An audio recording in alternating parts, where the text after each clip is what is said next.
미국인들이 생라면의 맛까지 알아버렸습니다. 요즘 한국을 찾은 미국인들 사이에서 이상한 코스 하나가 번지고 있습니다. 유명한 식당도 아니고 비싼 한정식도 아닙니다. 한국 편의점에 들어가 라면 봉지를 고르고 그 자리에서 봉지째 부숴 먹어보는 겁니다. 처음 보는 사람들은 다들 같은 표정을 짓습니다. 이걸 끓이지 않고 그냥 먹는다고요? 그런데 한번 맛본 뒤에는 말이 달라집니다. 잠깐만요. 이거 과자보다 맛있는데요? 도대체 생라면 한 봉지가 뭐길래 한국을 방문한 미국인들이 꼭 해봐야 하는 편의점 코스처럼 따라하기 시작한 걸까요? 지금 공개됩니다. 한국 최고라고 댓글을 남겨주세요.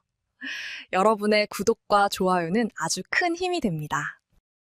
라면 봉지가 과자처럼 부서지는 소리를 저는 그날 처음 들었습니다. 처음엔 누가 교실 뒤에서 간식을 쏟은 줄 알았어요. 오후 수업 사이 쉬는 시간이었고 복도에서는 아이들 웃음소리가 한꺼번에 밀려들고 있었습니다. 그런데 제 귀에 들어온 건 익숙한 과자 봉지 소리가 아니었습니다. 바삭하게 찢어지는 소리도 아니고 쿠키가 부스러지는 소리도 아니었죠. 손바닥으로 무언가를 꾹꾹 눌러 부수는 퍼드득, 퍼드득 하는 낯선 소리였습니다. 제가 고개를 들자 교실 뒷자리 책상 3개가 벌써 붙어 있었습니다.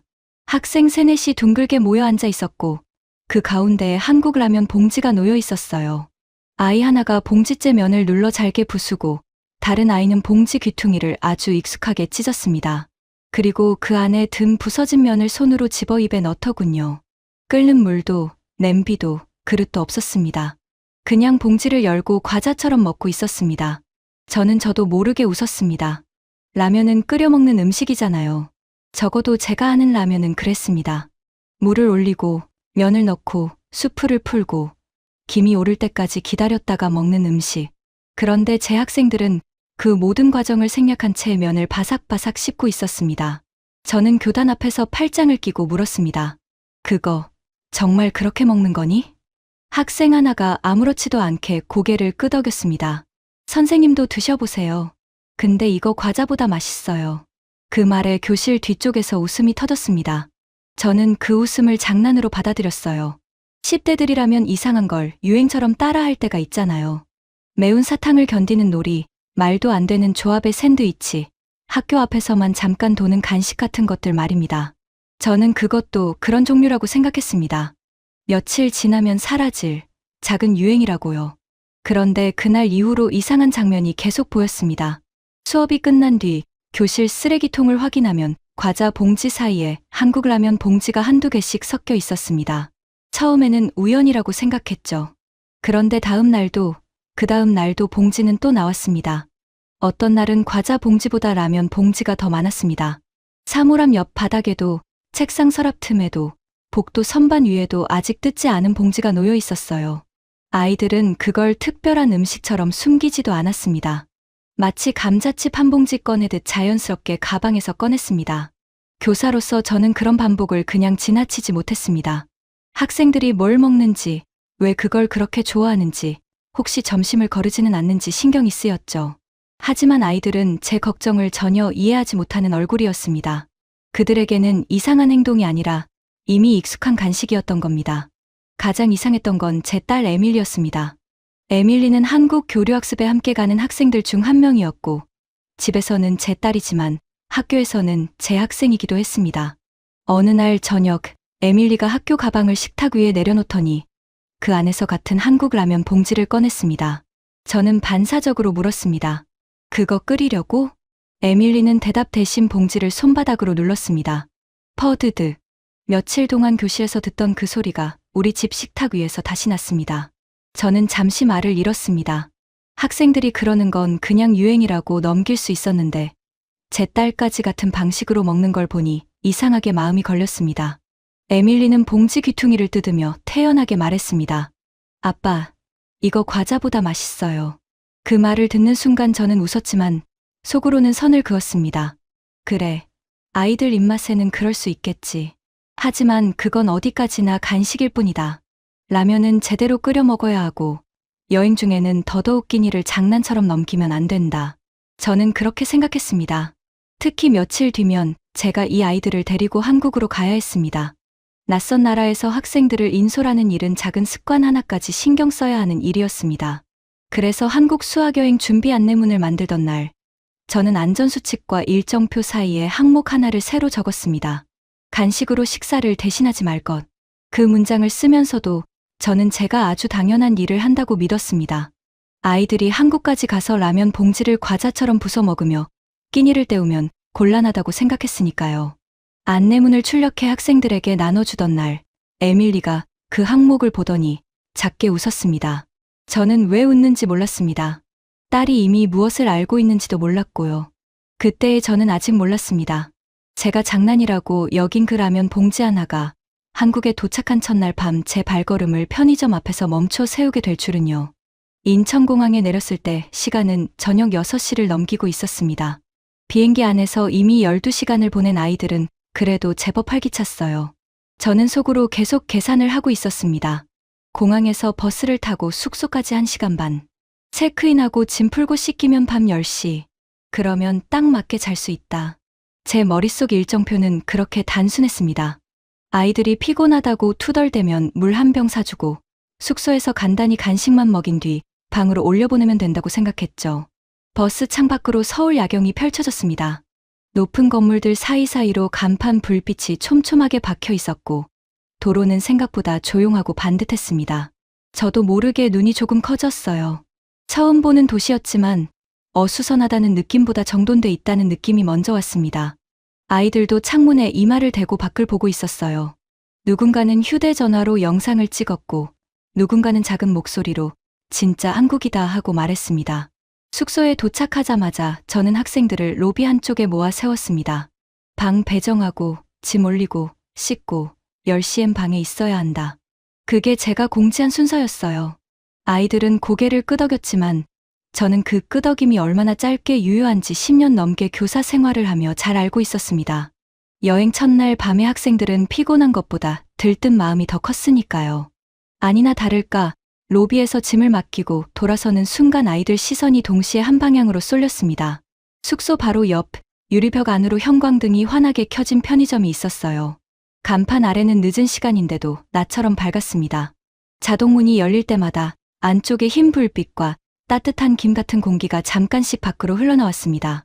학생 몇이 슬금슬금 걸음을 늦추더니 제 눈치를 보며 한마디씩 던지기 시작했어요. 선생님, 딱 10분만요. 씻기 전에 뭐 좀 사면 안 돼요? 저는 망설였습니다. 기내식도 먹었고 숙소에 도착하면 간단한 간식이 준비돼 있다고 안내받은 터였거든요. 제가 준비한 일정표에는 편의점이라는 단어가 없었습니다. 그래도 아이들 얼굴을 보니 딱히 막을 명분도 없었어요. 낯선 나라 첫날 밤에 숙소 옆하게 잠깐 들어가 보는 정도라면 괜찮겠지 싶었습니다. 저는 손목시계를 보며 말했습니다. 10시 전에는 무조건 돌아온다. 그리고 간식으로 저녁 대신하면 안 된다. 그 말을 하면서도 저는 미국에서 적어온 그 항목을 떠올렸습니다. 간식으로 식사를 대신하지 말 것. 제가 보기에는 아주 당연한 말이었죠. 그런데 아이들이 편의점 문을 열고 들어가자마자 예상과 다른 일이 벌어졌습니다. 과자 코너를 지나쳤어요. 감자칩도, 쿠키도, 초콜릿도 아니었습니다. 아이들은 입구 쪽 과자 진열대를 정말 눈으로만 훑고 지나갔습니다. 그리고 안쪽 라면 진열대 앞에서 동시에 걸음을 멈췄습니다. 컵라면과 봉지면이 줄줄이 꽂혀 있는 그 앞에서요. 높이별로, 맛별로, 크기별로 정리된 라면들이 벽처럼 서 있었습니다. 미국 교실 쓰레기통에 쌓이던 것과 같은 봉지들도 보였습니다. 저는 문 앞에 선 채로 그 모습을 바라봤습니다. 아이들이 장난을 치는 게 아니었습니다. 누가 먼저 가자고 소리친 것도 아니었어요. 그냥 길을 아는 사람들처럼 자연스럽게 그쪽으로 갔습니다. 한 학생은 컵라면을 들었다 놨다 했고 다른 학생은 봉지라면 2개를 비교했습니다. 누군가는 이건 매울 것 같아 하고 웃었고 누군가는 한국 학생들이 고르는 쪽을 슬쩍 따라 골랐습니다. 그때 에밀리가 봉지 하나를 들고 저를 돌아봤습니다. 딸은 미국 교실에서 그랬던 것처럼 아주 태연한 얼굴이었어요. 그리고 제가 잊지 못할 말을 했습니다. 아빠, 여기서는 진짜 과자보다 라면이 먼저예요. 미국 교실에서 딸이 했던 말과 똑같았습니다. 그때 저는 피식 웃었죠. 하지만 이번엔 웃음이 나오지 않았습니다. 한국 편의점 입구에서 한국 학생들도 저희 아이들 옆에 서서 똑같이 라면을 고르고 있었거든요. 교복을 입은 아이들이 가방을 한쪽 어깨에 걸친 채 아무렇지도 않게 컵라면과 김밥을 들고 계산대로 향했습니다. 그들에게는 이게 여행 중의 별미가 아니었습니다. 쉬는 시간에 물 한 병 사는 것처럼 그냥 당연한 선택처럼 보였습니다.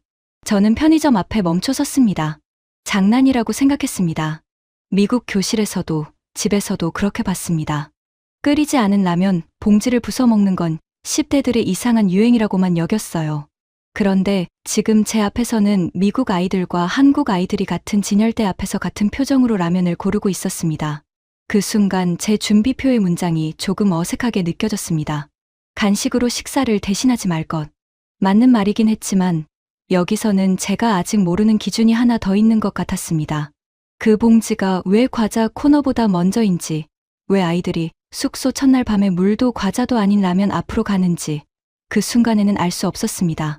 다만 미국 교실에서 들었던 퍼드득 소리가 이제는 장난처럼 들리지 않았습니다.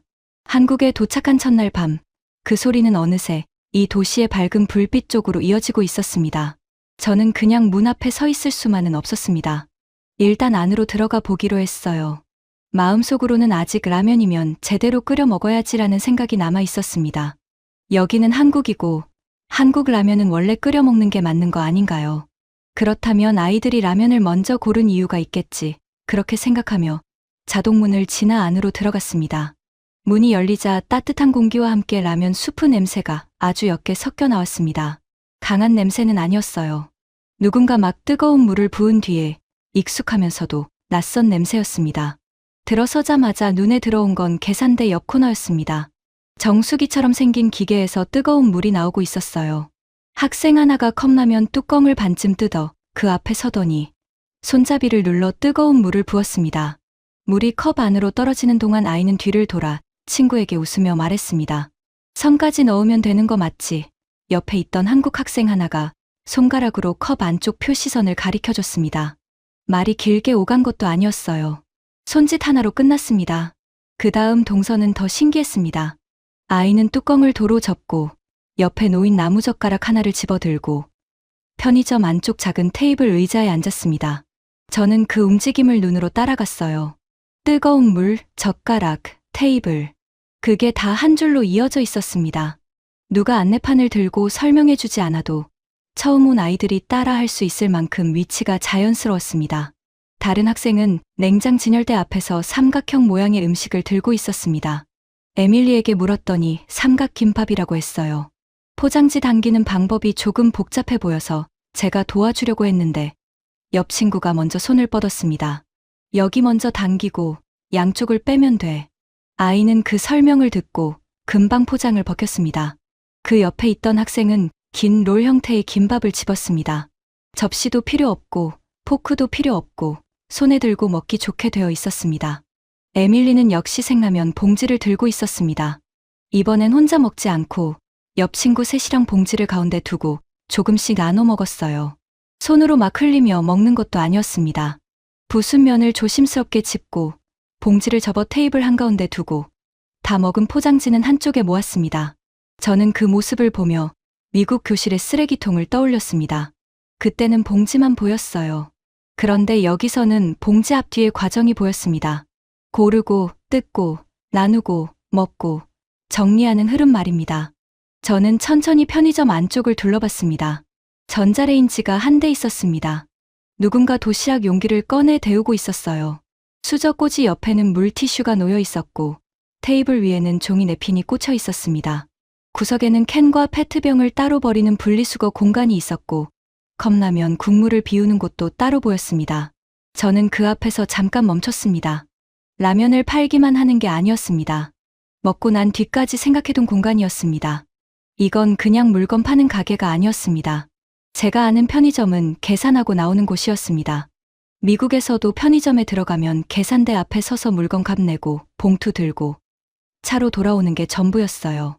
밤늦게 오래 앉아 있는 공간이라고 생각한 적은 거의 없었습니다. 그런데 여기서는 달랐습니다. 학생들이 들어온 지 5분도 안 돼서 물을 붓고 뚜껑을 덮고 옆에 앉고 김밥을 뜯고 먹고 난 포장지를 따로 모았습니다. 그 모든 과정이 너무 조용하고 익숙하게 이어졌습니다. 저는 계산대 근처에서 직원의 표정도 살폈습니다. 아이들이 테이블에 앉아 컵라면을 먹는데도 누구 하나 귀찮아하는 기색이 없었습니다. 당연히 그러라고 만들어진 자리처럼 보였어요. 그것도 제겐 낯설었습니다. 학생들이 가게 안에서 무언가를 먹으면 눈치를 봐야 할 것 같았는데 여기는 오히려 그 행동을 받아줄 준비가 되어 있었습니다. 그때 저는 숙소에서 준비해뒀다는 간식 이야기를 꺼내려다 그만뒀습니다. 올라가서 씻으라는 말도 어차피 아직 배고프지 않을 거라는 말도 접었습니다. 아이들이 불편해 보이지 않았거든요. 오히려 여기가 훨씬 자연스러워 보였습니다.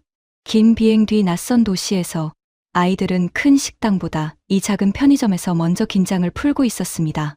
그런데 그게 오히려 저를 불편하게 만들었습니다. 편의점이 이렇게 돌아가는 곳이라면 먹는 것 말고도 이 아이들이 밤사이 뭔가 필요해질 때 여기로 먼저 올 수 있겠다는 생각이 들었습니다. 물 한 병, 따뜻한 음료, 휴지, 밴드, 충전 케이블, 비가 오면 우산 같은 것들 말입니다. 저는 인솔 교사로서 미리 챙겨온 가방이 있었습니다. 비상약도 넣었고 학생 명단도 넣었고 혹시 몰라 여분의 물티슈도 챙겼습니다. 그런데 이 작은 가게가 제 가방보다 더 많은 상황을 조용히 받아줄 수 있다면 제가 세운 계획 자체가 달라지는 거였습니다. 저는 뜨거운 물 기계 옆에서 잠시 아무 말도 하지 못했습니다. 라면 한 컵을 먹는 장면이라고 생각했는데 보고 있는 건 그보다 훨씬 컸습니다. 늦은 밤에도 불이 켜져 있고 학생들이 앉을 자리가 있고 먹을 것과 정리할 곳이 같은 동선 안에 있는 공간. 그걸 보자 마음 한쪽이 불안한 것도 같고 동시에 이상하게 놓이는 것도 같았습니다. 편의점에서 나오려고 문을 열었을 때였습니다. 조금 전까지 멀쩡하던 하늘에서 갑자기 비가 쏟아지기 시작했어요. 한국의 밤거리는 여전히 밝았지만 유리문 밖 보도 위로 빗물이 사선으로 번졌습니다. 학생들은 자동문 앞에서 한꺼번에 멈췄습니다. 방금 전까지만 해도 컵라면 뚜껑을 들고 웃던 아이들이 이제는 손에 든 봉지와 가방을 품 안으로 끌어안고 있었죠. 저는 곧바로 시계를 봤습니다. 숙소까지는 걸어서 몇 분도 걸리지 않는 거리였습니다. 하지만 단체 학생을 데리고 비를 맞히며 뛰어가는 건 전혀 다른 문제였어요. 한국 첫날 밤부터 감기 걸린 학생이 나오면 안 됐습니다. 저는 로비에 맡겨둔 제 가방을 떠올렸습니다. 거기에는 비상약도 있고 여분 물티슈도 있고 작은 반창고도 있었습니다. 문제는 그 가방이 지금 제 손에 없다는 거였죠. 순간적으로는 근처 약국부터 찾아야 하나 생각했습니다. 하지만 밤늦은 시간에 문을 연 약국이 어디 있는지 학생들을 비 속에 세워둔 채 얼마나 걸어야 하는지 알 수 없었습니다. 검색을 하려 해도 학생들 휴대전화 배터리부터 꺼져가고 있었으니 그 작은 반창고 하나가 갑자기 큰 숙제로 느껴졌습니다. 그때 학생 하나가 휴대전화를 들고 제게 다가왔습니다. 선생님, 배터리가 1%예요. 방번호 사진도 여기 있는데요. 그 말에 저는 더 긴장했습니다. 낯선 나라 첫날 밤, 숙소 방 배정표를 휴대전화에 넣어둔 아이의 배터리가 꺼진다는 건 작은 일이 아니었습니다. 저는 제 휴대전화를 꺼내려 했지만 동시에 다른 쪽에서 에밀리 목소리가 들렸습니다. 아빠, 발 뒤꿈치가 좀 아파요. 딸은 새 운동화 뒤축을 살짝 들어 보였습니다. 발 뒤꿈치가 빨갛게 쓸려 있었습니다. 피가 많이 난 건 아니었지만 그대로 걸으면 더 까질 게 분명했어요. 비, 배터리, 상처. 세 가지가 거의 동시에 제 앞에 놓였습니다. 큰 사고는 아니었습니다. 하지만 인솔 교사에게는 이런 작은 일들이 가장 신경 쓰입니다. 작아서 놓치기 쉽고 놓치면 밤새 커질 수 있으니까요. 저는 한숨을 삼키며 학생들을 다시 편의점 안으로 들여보냈습니다. 사실 그 순간까지만 해도 저는 그냥 비를 피하려고 들어간다고 생각했어요. 그런데 들어가자마자 아이들이 흩어지는 방향이 또 예상과 달랐습니다. 한 학생은 입구 옆 우산 진열대로 갔습니다. 투명한 비닐 우산들이 일정한 간격으로 꽂혀 있었어요. 가격표도 바로 아래 붙어 있었습니다. 아이는 저를 돌아보며 말했습니다. 선생님, 이거 사면 될 것 같아요. 또 다른 학생은 휴대전화 케이블이 걸린 작은 진열대 앞에 섰습니다. 종류가 몇 개 없어서 오히려 고르기 쉬워 보였습니다. 직원에게 짧게 물어보고 자기 휴대전화와 맞는 케이블을 골랐습니다. 저는 미국에서라면 이런 상황에 꽤 오래 헤맸을 거라고 생각했습니다. 어느 가게에 가야 하는지부터 찾아야 했을 테니까요. 그런데 여기서는 라면을 먹던 자리에서 몇 걸음만 옮기니 해결책이 보였습니다. 에밀리의 발 뒤꿈치는 물티슈와 작은 밴드로 처리됐습니다. 저는 조심스럽게 상처 주변을 닦아주고 밴드를 붙여주었습니다. 딸은 의자에 앉아 발을 까딱이며 이제 괜찮아요라고 말했어요. 옆에서는 비에 젖은 학생 하나가 따뜻한 음료를 두 손으로 감싸고 있었습니다. 컵 표면에서 김이 조금 올라왔고 아이의 어깨가 서서히 내려갔습니다. 그 장면을 보면서 저는 이상한 감정을 느꼈습니다. 대단한 병원이 있는 것도 아니고 누군가 특별히 우리를 도와준 것도 아니었습니다. 우산, 케이블, 밴드, 물티슈, 따뜻한 음료. 하나하나는 아주 평범한 물건이었어요. 그런데 그 평범한 것들이 늦은 밤 한 공간 안에 모여 있으니 작은 위기가 큰 문제로 번지지 않았습니다. 학생들은 겁먹지 않았고 저는 허둥대지 않아도 됐습니다. 편의점 유리창 밖에는 비가 계속 내리고 있었습니다. 그런데 안쪽은 밝았습니다. 계산대 불빛, 냉장고 불빛, 테이블 위 흰 조명, 우산 비닐에 맺힌 물방울까지 모두 선명하게 보였어요. 저는 그 밝음이 단순한 조명이 아니라는 생각을 했습니다.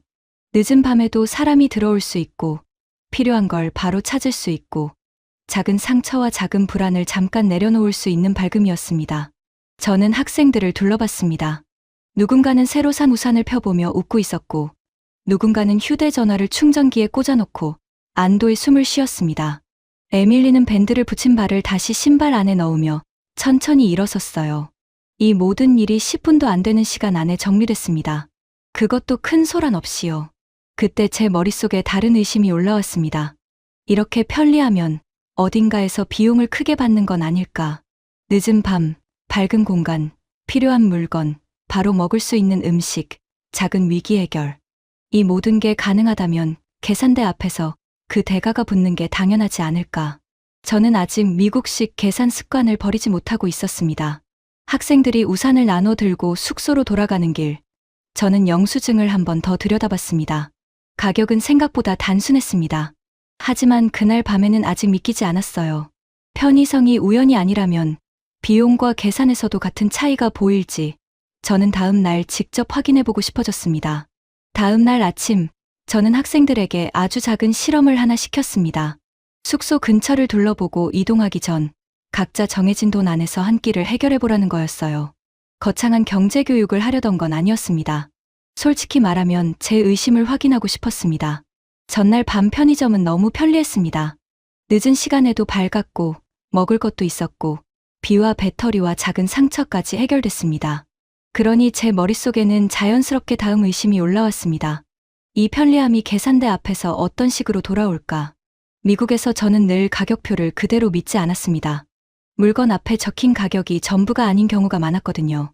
계산대에 가면 세금이 붙고 카드 화면에는 팁 선택이 뜨고 서비스 비용이나 봉투값이 따로 붙는 일도 있었습니다. 물론 나라와 가게마다 다르다는 건 압니다. 하지만 교사로서 학생 예산을 관리할 때 저는 늘 마지막 금액을 다시 확인하는 습관이 있었습니다. 그래서 저는 학생들에게 말했습니다. 오늘은 각자 정해진 금액 안에서 먹을 걸 골라보자. 단, 계산이 끝나면 영수증을 꼭 확인한다. 학생들은 그 말을 꽤 재미있어 했습니다. 아이들 입장에서는 그냥 편의점에서 아침 겸 점심을 고르는 일이었으니까요. 저는 일부러 조금 떨어져 섰습니다. 아이들이 무엇을 고르는지, 가격표를 어떻게 보는지, 계산대 앞에서 당황하는 일이 생기는지 지켜보고 싶었습니다. 제가 뜻밖의 먼저 본 것은 학생들의 표정이었습니다. 아이들은 제 지시를 기다리지 않고 가격표를 서로 보여주고 예산을 넘기지 않도록 컵라면을 작은 것으로 바꾸고 물을 살지 따뜻한 음료를 살지 스스로 골랐습니다. 한 학생은 영수증을 적기 전에 친구에게 이 정도면 아직 남아 하고 말했습니다. 한국 편의점은 아이들을 어른 없이 내버려둔 공간이 아니라 학생들이 자기 돈과 자기 필요를 차분히 맞춰볼 수 있는 공간처럼 움직이고 있었습니다. 한 학생은 김밥을 골랐습니다.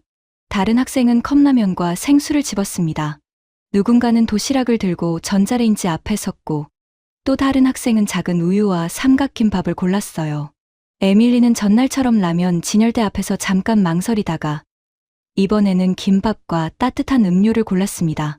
저는 속으로 계산을 했습니다. 저 정도면 예산 안에 들어오나 혹시 계산대에서 뭔가 더 붙지는 않을까. 가장 먼저 계산한 학생이 영수증을 들고 제게 왔습니다. 저는 거의 반사적으로 영수증 아래쪽 총액을 봤어요. 그리고 다시 진열대 가격표를 확인했습니다. 맞았습니다. 표시된 가격과 계산된 금액이 그대로 이어졌습니다. 다음 학생도 마찬가지였습니다. 컵라면, 생수, 작은 김밥, 영수증에는 품목과 금액이 차례로 찍혀 있었고 학생이 예상한 금액 안에서 깔끔하게 끝났습니다. 저는 계산대 화면을 유심히 봤습니다. 팁을 선택하라는 화면이 뜨지 않았습니다. 마지막에 갑자기 붙는 금액도 없었습니다. 직원은 물건을 찍고 학생은 카드를 대고 영수증을 받았습니다. 짧고 단순했습니다. 그 단순함이 오히려 저를 놀라게 했습니다. 아이들이 똑똑하게 계산해서가 아니었습니다. 가격 자체가 아이들을 헷갈리게 하지 않았습니다. 물론 모든 물건이 싸기만 한 건 아니었습니다. 비싼 것도 있었고 학생들이 욕심을 내면 예산을 넘길 수도 있었어요. 하지만 적어도 눈앞에 보이는 가격과 계산대의 결과가 서로 싸우지 않았습니다. 학생들은 자기 돈으로 무엇을 살 수 있는지 바로 알 수 있었습니다. 저는 그 점이 중요하게 느껴졌습니다. 낯선 나라에서 학생들이 스스로 고르고 계산할 수 있다는 건 단순히 돈을 아꼈다는 뜻이 아니었어요. 불필요한 긴장을 덜어주는 일이었습니다. 도시락을 고른 학생은 전자레인지에 데운 뒤 테이블에 앉았습니다. 김밥을 고른 학생은 영수증을 접어 주머니에 넣었고 컵라면을 고른 학생은 남은 동전을 세어보며 웃었습니다. 선생님, 아직 남았어요. 그 말에 주변 아이들이 작게 웃었습니다. 저는 그 웃음이 전날 교실에서 생라면을 먹으며 터뜨리던 웃음과 조금 다르게 들렸습니다.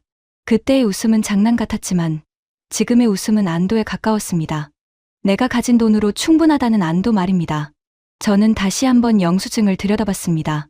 금액은 작았지만 그 안에 담긴 구조는 작지 않았습니다. 가격표가 있고 계산이 맞고 학생이 확인할 수 있고 추가 설명 없이도 이해할 수 있는 구조.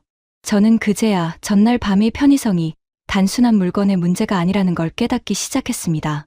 먹을 수 있고 앉을 수 있고 필요한 것을 살 수 있고 계산까지 헷갈리지 않는 공간. 그래서 아이들이 이곳을 불안해하지 않았던 겁니다. 그런데 계산이 끝나고 나자 제 눈은 자연스럽게 테이블 쪽으로 갔습니다. 학생들이 먹기 시작하자 컵라면 용기와 김밥 포장지, 나무젓가락, 물티슈가 하나둘 쌓이기 시작했습니다. 저는 그 순간 또 다른 걱정을 했습니다. 이렇게 많은 사람이 먹고 나가면 이 작은 공간은 금방 지저분해지지 않을까. 가격도 편하고 음식도 편하고 필요한 물건도 편한데 그 뒤처리는 누가 감당하는 걸까? 저는 계산대보다 테이블을 더 오래 바라보게 됐습니다. 편리함이 진짜라면 그 편리함이 끝난 뒤의 자리도 무너지지 않아야 했습니다. 한국 편의점이 정말 제가 본 것처럼 움직이는 공간이라면 먹고 난 뒤의 작은 질서에서 그 답이 드러날 것 같았습니다. 제 걱정은 아주 현실적인 것이었습니다. 학생 10명이 넘게 앉아 컵라면을 먹고 김밥 포장을 뜯고 도시락을 데우면 작은 편의점 테이블은 금방 엉망이 될 수밖에 없다고 생각했어요. 저는 교사였습니다. 학교 행사 뒤에 남는 쓰레기를 누구보다 잘 아는 사람이었죠. 빈 음료수 병, 흘린 소스, 아무렇게나 버려진 종이컵. 학생들이 나쁘다는 뜻이 아닙니다. 단체가 움직이면 늘 뒤처리가 따라오고 그 뒤처리는 결국 어른 몫이 되는 경우가 많았습니다. 그래서 저는 학생들이 먹는 동안 계속 테이블 주변을 살폈습니다. 컵라면 용기 하나가 넘어지지는 않는지, 국물이 흘러내리지는 않는지, 포장지가 바닥에 떨어지지는 않는지. 저는 어느새 음식보다 테이블 위를 더 보고 있었어요. 전날 밤 편의점이 그렇게 완벽해 보였던 것도 먹고 난 뒤가 어지러워지면 금방 다른 그림이 될 수 있다고 생각했습니다. 그런데 제 시선이 옆자리로 옮겨간 순간 또 한 번 예상이 빗나갔습니다. 옆 테이블에 앉아있던 한국 손님 2명이 식사를 마치고 일어났습니다. 그들은 특별히 서두르지도 않았고 누가 지켜보는 것도 아니었습니다. 그런데 움직임이 아주 익숙했어요. 컵라면 뚜껑을 접고 남은 국물을 정해진 곳에 비우고 용기와 젓가락을 따로 놓았습니다. 비닐 포장지는 비닐대로, 빈 병은 병대로 나누었습니다. 마지막에는 테이블 위를 종이 냅킨으로 한번 닦고 나갔습니다. 저는 그 장면을 멍하니 바라봤습니다. 직원이 와서 치운 게 아니었습니다. 누가 방송으로 안내한 것도 아니었어요. 손님들이 자기 자리를 스스로 정리하고 있었습니다. 너무 당연한 표정이라 더 이상했습니다. 마치 의자를 밀어 넣는 것처럼 아주 자연스러운 마지막 동작이었습니다. 우리 학생들도 그걸 봤습니다. 처음에는 자기들끼리 이야기하느라 정신이 없었지만 옆자리 손님들이 조용히 정리하는 모습을 보더니 하나둘 따라하기 시작했어요. 컵라면을 먹던 학생이 제게 물었습니다. 선생님, 이건 어디에 버려요? 제가 대답하기도 전에 에밀리가 벽 쪽을 가리켰습니다. 아마 저기인가 봐. 아이들은 컵을 들고 자리에서 일어났습니다. 누군가는 포장지를 접었고 누군가는 나무젓가락을 한쪽에 모았습니다. 저는 순간적으로 내가 시킨 게 아닌데 라는 생각을 했습니다. 보통 단체 학생을 데리고 있으면 이런 순간에 제가 목소리를 높여야 했거든요. 버릴 것 정리해라, 테이블 닦아라, 바닥 확인해라. 그런데 이번에는 제 말이 나오기도 전에 공간이 먼저 아이들을 가르치고 있었습니다. 물론 아이들이 한 번에 완벽하게 한 건 아니었습니다. 한 학생은 컵라면 용기를 일반 쓰레기 쪽에 넣으려 했고 저는 급히 다가갔습니다. 그때 옆에서 중년 남성 한 분이 웃으며 손으로 다른 쪽을 가리켰습니다. 말투는 부드러웠고 표정에는 짜증이 없었습니다. 그는 짧게 한국어로 뭐라고 말했는데 저희가 못 알아듣자 직접 용기 쪽을 가리키고 국물을 비우는 곳을 가리켜줬습니다. 학생은 고개를 꾸벅 숙였고 남성은 그냥 웃고 지나갔습니다. 저는 그 작은 장면이 오래 남았습니다. 누군가의 실수를 크게 지적하지 않고 다음 사람이 쓸 수 있게 방향만 알려주는 것. 청결이란 게 거창한 캠페인이나 직원 한 사람의 노동만으로 만들어지는 게 아니라는 걸 그때 처음 봤습니다. 손님들이 마지막 10초를 어떻게 쓰느냐에서도 깨끗한 공간은 만들어질 수 있었습니다. 테이블은 금세 비었습니다. 조금 전까지 컵라면과 김밥과 도시락 포장지가 놓여 있던 자리가 다시 깨끗해졌습니다. 다음 손님이 와서 앉아도 불편하지 않을 정도였어요. 저는 그제야 편의점의 밝은 불빛과 가격표와 뜨거운 물 기계가 따로 떨어진 것이 아니라는 걸 이해하기 시작했습니다. 이 공간은 물건만 잘 갖춰져 있어서 유지되는 게 아니었습니다. 사람들이 마지막에 어떻게 나가는지까지 포함해서 움직이고 있었습니다. 학생들은 스스로 정리한 뒤 조금 뿌듯한 얼굴이었습니다.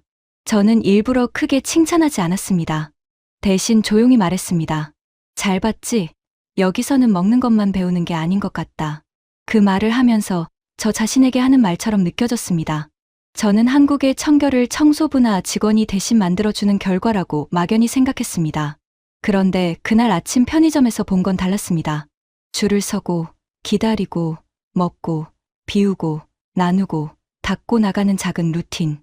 그 루틴이 있으니 편의점은 밤에도, 아침에도, 학생들이 들어와도 무너지지 않았습니다. 그제야 제 궁금증은 편의점 밖으로 나갔습니다. 이런 가격의 단순함과 정리의 습관이 사람이 직접 음식을 내주는 작은 식당에서도 이어질까? 물건과 규칙이 있는 공간에서는 가능하다 해도 정과 손길이 오가는 식당에서는 또 다른 계산이 숨어 있지 않을까? 저는 아직 마지막 의심 하나를 남겨두고 있었습니다. 편의점만 특별한 곳일지도 모른다는 생각이 아직 남아 있었습니다. 잘 갖춰진 체인점이라서 그럴 수 있다. 숙소 근처라 외국인 학생들이 오기 쉬운 곳이라서 그럴 수 있다.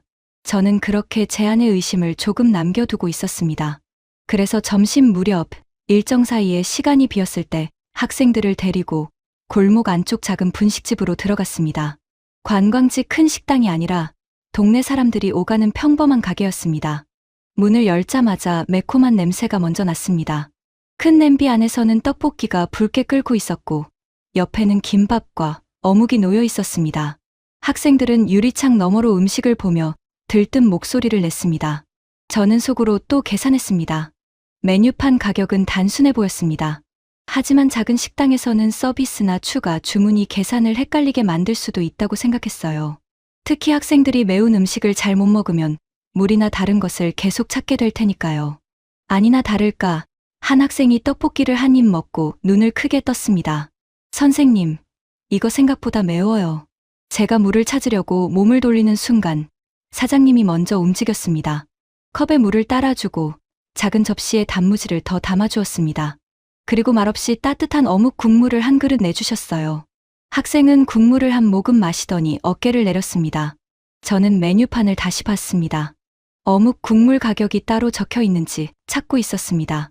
사장님은 그런 제 표정을 봤는지 웃으며 손을 저었습니다. 괜찮다는 뜻 같았습니다. 잠시 뒤 학생들이 단무지를 다 먹자 작은 접시가 다시 채워졌습니다. 누가 크게 부탁하지도 않았습니다. 빈 접시가 보이자 자연스럽게 새 접시가 올라왔어요. 저는 그 장면을 보며 또 영수증을 떠올렸습니다. 이게 전부 추가 요금이 아닌가. 물, 단무지, 국물, 다시 채워진 작은 접시. 제 머릿속 계산기는 계속 돌아가고 있었습니다. 하지만 계산은 처음 본 가격 그대로였습니다. 저는 그게 더 이상했습니다. 맛이 좋다는 말보다 먼저 구조가 이상하게 따뜻하다는 생각이 들었습니다. 이 따뜻함은 큰 친절 행사처럼 보이지 않았습니다. 사장님이 우리를 특별 손님처럼 대하는 것도 아니었습니다. 그냥 매워하는 학생이 있으면 물을 주고, 단무지가 비면 채워주고, 추워 보이면 따뜻한 국물을 건네는 일. 그 작은 반복 안에 가격표에는 적히지 않은 마음이 들어 있었습니다. 그날 저녁에는 작은 백반집에도 들어갔습니다. 테이블은 많지 않았고 벽에는 손글씨 메뉴가 붙어 있었습니다. 밥, 국, 김치, 계란말이, 나물 몇 가지가 차례로 올라왔습니다. 음식은 화려하지 않았습니다. 하지만 이상하게 테이블이 금방 꽉 찼습니다. 학생들은 처음엔 조심스럽게 젓가락을 들었고 곧 서로 반찬을 권하며 웃기 시작했습니다. 제가 놀란 건 그 다음이었습니다. 김치 접시가 비자 아주머니가 말없이 다시 조금 채워주셨습니다. 계란말이가 줄어들자 작은 접시가 한 번 더 올라왔습니다.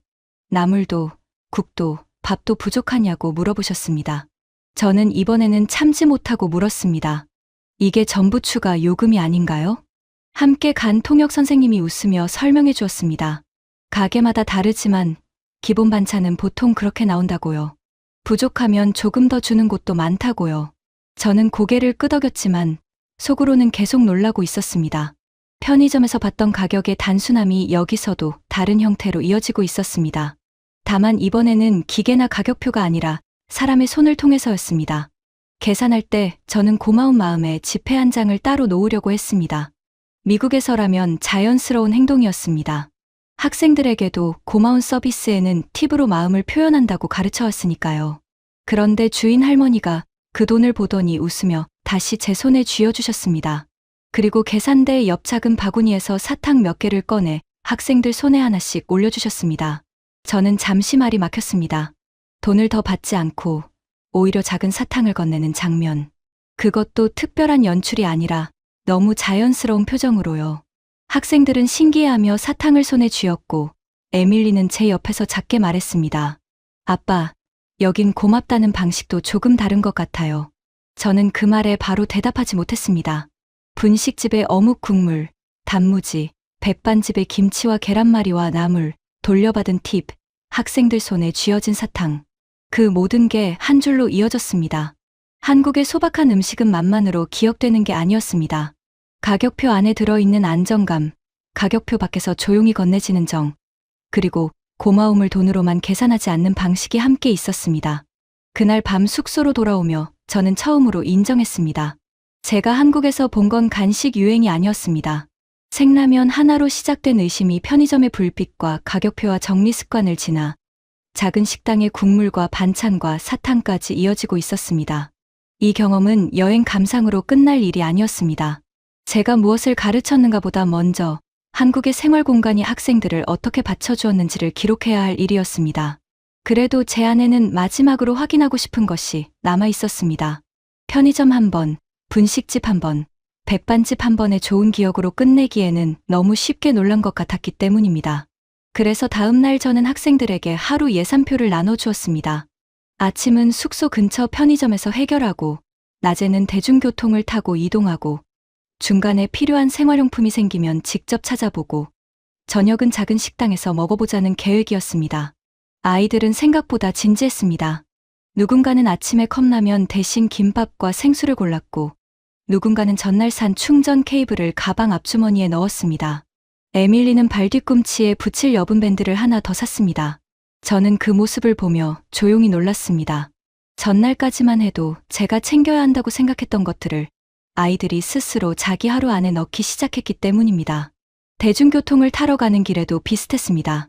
학생들은 편의점에서 산 투명 우산을 접어 한 손에 모아들었고, 교통카드 잔액을 확인하고, 길을 건널 때는 한국 사람들 흐름을 보며 차례를 기다렸습니다.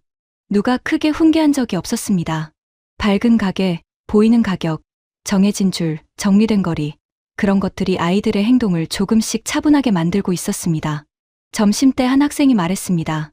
선생님, 여기서는 작은 문제가 생겨도 바로 고칠 수 있을 것 같아요. 저는 그 말이 오래 남았습니다. 그 아이가 말한 것은 라면 맛이 아니었습니다. 우산을 살 수 있고, 물티슈를 찾을 수 있고, 밴드를 붙일 수 있고, 가격을 보고 계산할 수 있고, 먹고 난 뒤 어디에 버려야 하는지 알 수 있는 감각이었습니다. 낯선 나라에서 그 감각을 얻는다는 건 인솔 교사에게도 학생에게도 큰 안심이었습니다. 저녁 무렵, 아이들은 남은 예산으로 편의점에 다시 들러 가족에게 줄 작은 선물을 골랐습니다. 김 한 봉지, 쌀과자, 한국 라면, 작은 사탕. 비싼 기념품은 아니었습니다. 하지만 아이들은 전날보다 훨씬 신중하게 골랐습니다. 이건 누가 먹을지, 집에 가서 어떻게 설명할지, 가격은 얼마인지, 봉지는 어떻게 챙길지까지 이야기했습니다. 저는 그때 생라면이 단순히 입맛을 바꾼 게 아니라 아이들이 한국의 생활 루틴을 자기 손으로 한번 통과하게 만든 입구였다는 걸 알았습니다. 하루가 끝났을 때 예산표는 깔끔하게 맞아떨어졌습니다. 완벽한 숫자라서가 아니었습니다. 학생들이 어디서 무엇을 샀고, 왜 그렇게 골랐고, 먹고 난 뒤 어떻게 정리했는지를 스스로 설명할 수 있었기 때문입니다. 저는 그날 밤 보고서 노트에 짧게 적었습니다. 한국 편의점은 아이들을 대신해주는 곳이 아니라 아이들이 스스로 해볼 수 있게 만드는 생활의 발판이었다고요. 미국으로 돌아온 뒤에도 저는 그 라면 봉지를 쉽게 잊지 못했습니다. 학교에 복귀한 첫 주, 저는 한국 수학여행 보고서를 정리해야 했습니다. 행정실에 제출할 공식 보고서도 있었고 학부모들에게 보낼 짧은 소감문도 있었습니다. 처음 컴퓨터 앞에 앉았을 때 저는 제목을 이렇게 적었습니다. 한국 학생들의 라면 유행. 적고 나서 한참을 바라봤습니다. 틀린 말은 아니었습니다. 실제로 아이들은 한국 라면을 좋아했고 생라면을 과자처럼 먹는 장면에서 모든 일이 시작됐으니까요. 하지만 그 제목은 너무 작았습니다. 제가 본 것을 담기에는 너무 얇았습니다. 라면 봉지 하나만 보고 웃었던 처음의 저와 별로 달라지지 않은 제목이었습니다. 저는 서랍에서 여행 중 모아둔 것들을 꺼냈습니다. 편의점 영수증 몇 장, 비 오는 밤에 샀던 투명 우산 손잡이의 작은 가격표, 에밀리 발 뒤꿈치에 붙였던 밴드 포장지, 학생들이 분리수거 공간 앞에서 찍은 사진, 백반집에서 다시 제 손으로 돌아왔던 지폐 한 장. 별것 아닌 물건들이었습니다. 그런데 하나씩 놓고 보니 전부 같은 이야기를 하고 있었습니다. 밤에 불이 켜져 있던 공간, 학생들이 먹고 앉고 정리할 수 있던 자리, 가격표와 영수증이 다르지 않던 계산대, 말없이 채워지던 단무지와 반찬, 팁을 돌려주고 대신 사탕을 쥐어주던 손. 저는 보고서 제목을 지웠습니다. 그리고 다시 썼습니다. 한국 편의점은 간식 가게가 아니라 밤의 생활 시스템이었다. 그 문장을 적고 나서야 마음이 조금 정리됐습니다. 물론 한국이 완벽한 나라라는 뜻은 아니었습니다. 어디에나 불편함은 있을 것이고 제가 본 것은 며칠 동안의 제한된 경험이었습니다. 하지만 적어도 제가 직접 본 장면 안에서 한국의 편의점과 작은 식당은 단순히 물건과 음식을 파는 곳이 아니었습니다. 낯선 학생들이 밤에 기대어도 무너지지 않는 작은 생활망이었습니다. 며칠 뒤, 제 교실 간식 선반도 조금 바뀌었습니다. 예전에는 감자칩과 쿠키, 초콜릿파가 대부분이었습니다. 그런데 그 옆에 한국 라면 몇 봉지와 김, 쌀과자, 작은 김밥 사진을 붙여두었습니다. 학생들이 쉬는 시간에 그 선반 앞에 모였습니다. 누군가는 라면 봉지를 보고 웃으며 말했습니다. 선생님, 이것도 생으로 먹는 거예요? 예전에 저라면 그 말에 같이 웃었을 겁니다. 하지만 이번에는 봉지를 들고 먼저 가격표 이야기를 했습니다. 한국에서 아이들이 왜 과자 코너를 지나 라면 진열대로 갔는지, 왜 컵라면 옆에 온수대와 젓가락과 테이블이 붙어 있었는지, 왜 먹고 난 뒤 분리수거 공간까지 자연스럽게 이어졌는지 말했습니다. 라면을 맛있게 먹었다는 이야기가 아니라 라면 한 봉지를 둘러싼 생활 순서가 이미 준비돼 있었다는 이야기를 했습니다. 저는 학생들에게 편의점 영수증을 보여주었습니다. 숫자는 크지 않았습니다. 하지만 그 종이에는 표시 가격 그대로 계산된 한 끼, 팁을 고르라고 재촉하지 않는 화면, 학생들이 스스로 예산을 맞출 수 있었던 단순함이 들어 있었습니다. 아이들은 그제야 싸다라는 말보다 알기 쉽다라는 말을 먼저 했습니다. 저는 그 대답이 마음에 들었습니다. 제가 한국에서 느낀 것도 바로 그 지점이었으니까요. 에밀리는 교실 뒤쪽에서 조용히 듣고 있었습니다. 수업이 끝난 뒤 딸이 제 책상 앞으로 와서 물었습니다. 아빠, 이제 과자보다 맛있다는 말 믿어요? 저는 웃었습니다. 처음처럼 비웃는 웃음은 아니었습니다. 라면 맛 하나에 졌다는 웃음도 아니었습니다. 한국의 작은 생활 시스템을 너무 늦게 알아봤다는 웃음이었습니다. 맛보다 더 큰 걸 봤지. 집에서도 변화가 생겼습니다. 찬장 한쪽에는 한국 라면과 김, 쌀과자가 놓였습니다. 에밀리는 가끔 친구들이 오면 생라면을 조금 부숴 나눠주었고, 저는 그 옆에 작은 그릇과 물티슈를 먼저 놓았습니다. 이상하게도 그때마다 한국 편의점의 테이블이 떠올랐습니다. 먹는 일은 입에서 끝나는 게 아니라 나누고 닫고 정리하는 마지막 손동작까지 이어진다는 걸 그곳에서 보았기 때문입니다. 미국 편의점에 들어갈 때도 눈이 달라졌습니다. 저는 이제 물건이 많은지만 보지 않았습니다. 늦은 밤 누군가가 들어왔을 때 앉을 자리가 있는지, 아이가 가격을 보고 스스로 계산할 수 있는지, 작은 상처가 났을 때 밴드를 찾을 수 있는지, 비가 오면 우산을 살 수 있는지, 먹고 난 뒤 정리할 곳이 있는지부터 보게 됐습니다. 한국에서 본 기준이 제 안에 남아 있었기 때문입니다. 그리고 저는 다음 수학여행 준비표에서도 그 문장을 지웠습니다. 간식으로 식사를 대신하지 말 것. 그 말이 완전히 틀렸다는 뜻은 아니었습니다. 다만 이제는 그 아래에 한 줄을 더 적었습니다. 낯선 음식을 볼 때는 먼저 물어볼 것. 그 음식이 어디에서, 누구와, 어떤 생활 속에서 먹히는지부터 볼 것. 처음엔 장난처럼 보였던 생라면 한 봉지가 제게는 한국의 생활 방식을 다시 보게 만든 첫 조각이었습니다. 그 조각을 따라가다 보니 과자보다 라면을 먼저 고르는 아이들의 마음만 보인 것이 아니었습니다. 밤에도 켜져 있는 편의점의 불빛, 표시된 가격 그대로 끝나는 계산, 스스로 정리하는 손님들, 말없이 채워지는 단무지와 반찬, 팁을 돌려주고 사탕을 쥐어주던 작은 점까지 보였습니다. 그래서 저는 아직도 그 라면 봉지를 그냥 간식이라고 부르지 못합니다. 그 봉지는 한국의 밤을, 한국의 질서를, 한국 사람들이 서로를 조금 덜 불편하게 해주는 방식을 제게 보여준 첫문이었습니다. 과자보다 맛있다는 아이들의 말은 틀리지 않았습니다. 하지만 그보다 더 놀라운 것은 그 맛 뒤에 한국의 생활이 조용히 버티고 있었다는 사실이었습니다.